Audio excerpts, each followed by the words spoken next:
আসসালামু আলাইকুম রহমতুল্লাহ। আজকে আমরা দেখব কীভাবে আমাদের ওয়েবসাইটে দিয়ে আমরা চেক করতে পারি বা ডোমেইন অথরিটি। সেই ডোমেইন অথরিটি চেক করার জন্য আমি একটা এক্সটেনশন ইউজ করবো, সেটার নাম হচ্ছে মজবার ক্রোম এক্সটেনশন।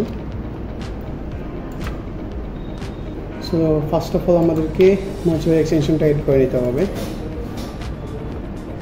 সো আমার মজবার এক্সটেনশন এড হয়ে গেছে অলরেডি। আমি নিউ ট্যাব নিব, নিয়ে এখানে মজবারটাকে অ্যাক্টিভেট করে দিব।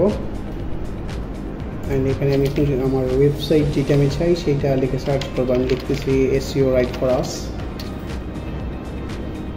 ডান দিকে কর্নার দিকে দেখেন আমার মজবারটা অফ হয়ে আছে, আমি এটাকে অ্যাক্টিভেট করে দিতেছি।